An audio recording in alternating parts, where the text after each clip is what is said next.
داسو میں چینی کمپنی کی بس پر حملہ، شہر میں فوج کی آمد۔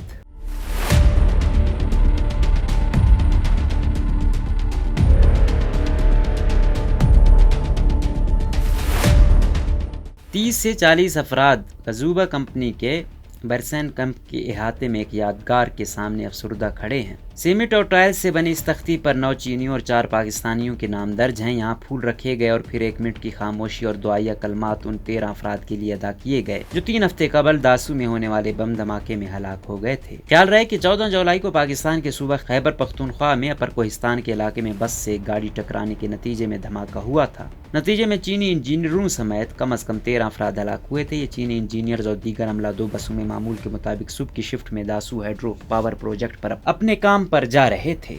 ابتدا میں پاکستانی حکام نے اسے گیس لیکیج کے باعث پیش آنے والا حادثہ قرار دیا، تاہم بعد میں کہا گیا کہ اس میں دہشت گردی کے امکان کو مسترد نہیں کیا جا سکتا۔ چینی کمپنی قزوبہ نے پاکستانی عملے جس کی تعداد 2000 سے زیادہ بتائی جاتی ہے کو کام سے فارغ کر دیا تھا، لیکن 1 روز بعد نوٹس واپس لیا گیا۔ پروجیکٹ سے عید کی چھٹی پر گھروں کو روانہ ہونے والا عملہ نوکری پر بحال تو کر دیا گیا ہے، لیکن عملے کے بہت سے ارکان سمیت سینکڑوں مزدور اب بھی کام پر واپسی کے منتظر ہیں۔ اطلاعات ہیں کہ وہاں موجود 4 چینی کمپنیوں میں سے ایک داسو آفیسرز کالونی میں محدود کام کر رہی ہے۔ مرکزی شاہراہ کراکرم پر واقع برسین کیمپ سے 500 میٹر کی دوری پر جہاں ایک گاڑی چینی کمپنی کی بس سے ٹکرائی تھی، اب بھی وہاں اس بس کی سیٹ اور کچھ حصوں کے جلے ہوئے ٹکڑے موجود ہیں اور ارد گرد کی گھاس پھوس اور جھاڑیاں جلی ہوئی دکھائی دیتی ہیں۔ مقامی افراد بتاتے ہیں مرکزی شاہراہ پر VIP موومنٹ تبھی ہوتی ہے جب کوئی اہم چینی یا پاکستانی وفد یہاں آتا ہے۔ رابطہ کرنے پر چینی کمپنی کے ایک اہلکار نے بتایا کہ فوج آ چکی ہے تو سننے میں آ رہا ہے کہ 14 اگست تک کام شروع کر دیا جائے گا، تاہم وہ کہتے ہیں کہ جب تک کمپنی حتمی اعلان نہیں کرتی ہم لوگ کام پر واپسی کے حوالے سے پر یقین نہیں ہو سکتے۔ وہ کہتے ہیں کہ ابھی تو اس پروجیکٹ کا 15% کام بھی پورا نہیں ہوا۔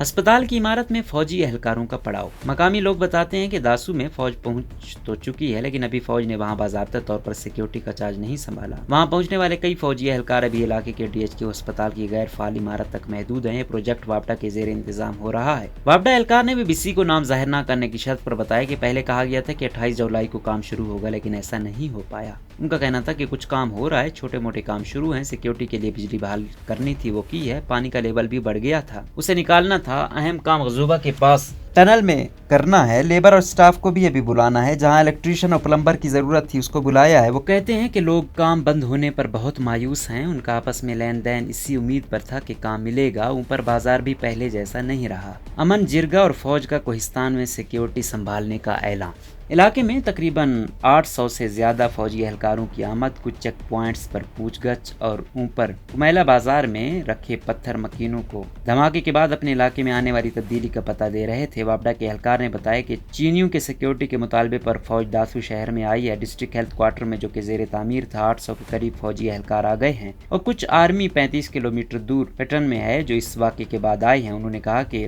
ریزروائر کا علاقہ 64 کلومیٹر ہے، پہلے پولیس والوں کی جانب سے اتنی چیکنگ نہیں ہوتی تھی، اب وہ پوچھتے ہیں کہ کہاں سے آ رہے ہو، کدھر جا رہے ہو۔ واضح رہے کہ علاقے میں چیک پوائنٹس کا اضافہ تو ہوا ہے، لیکن ابھی فوج کو تعینات نہیں کیا گیا اور پولیس اہلکار ہی سیکیورٹی سنبھالے ہوئے ہیں۔ فوج نے علاقے میں پہنچنے کے چند روز بعد اپنی آمد کا باضابطہ اعلان کرنے کے لیے 3 اگست کی سہ پہر 60 افراد کا امن جرگہ داسو سرکٹ ہاؤس میں بلوایا۔ پاکستانی حکام نے 2 مشتبہ افراد کو جن کا تعلق لاہور سے ہے بلوچستان سے گرفتار کرنے کا دعویٰ کیا ہے۔ کچھ گاڑیوں کی فوٹیج بھی شیئر کی جا رہی ہے کہ مبینہ طور پر ان میں سے ہی کوئی گاڑی چینی کمپنی کی بس سے 14 جولائی کو ٹکرائی ہوگی۔ جرگے میں موجود مقامی ذرائع نے BBC کو بتایا کہ جرگے سے خطاب کرتے ہوئے بریگیڈیئر حبیب اللہ نے کہا کہ داسو بس دھماکہ ایک دہشت گرد نے کیا، یہ کام مقامی سپورٹ کے بغیر ممکن نہ تھا۔ دہشت گرد کہاں گئے اور رات کہاں ٹھہرا سب پتہ چل گیا، ان قریب حقائق سامنے آ جائیں گے۔ ملک میر ہزار خان اس جرگے میں موجود افراد میں شامل تھے۔ BBC سے فون پر گفتگو میں انہوں نے بتایا کہ ہم نے فوج کو اپنے تحفظات سے آگاہ کیا ہے، کیونکہ اس سے پہلے جب سوات میں دہشت گرد آئے تھے تو ہم نے فوج سے کہا تھا کہ آپ یہاں مت آئیں، ہم اپنے علاقے کی حفاظت خود کریں گے۔ وہ کہتے ہیں کہ فوج کی آمد سے ایک تبدیلی تو آئے گی، پہلے جہاں پہنچنے میں آدھ گھنٹہ لگتا تھا اب 2 گھنٹے لگیں گے۔ وہ کہتے ہیں چیک پوسٹیں لگ گئی ہیں، پولیس لوگوں کو جانتی ہے وہ نہیں روکتی، ہم نے کہا ہے کہ فوج پیچھے ہو جائے، پولیس کو اپنے آگے رکھے اور پولیس کو ذرا تیز کرے۔ انہوں نے بتایا کہ سن 1983 میں ہزاروں چینیوں نے شاہراہ